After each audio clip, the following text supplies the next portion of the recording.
Bitta etapni nazorat qilasizlar.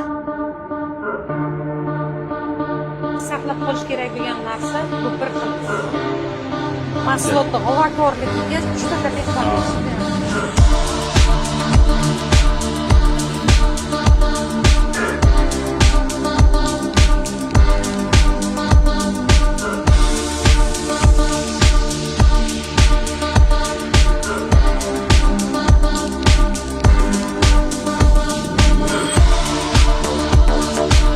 Evrika bilan siz hamisha sog'lomsiz. Evrika bu millat genofondi, bolalar va aholi salomatligi uchun. Hurmatli prezidentimiz ishonch bildirgan mahsulotga butun dunyo ishonch bildirmoqda.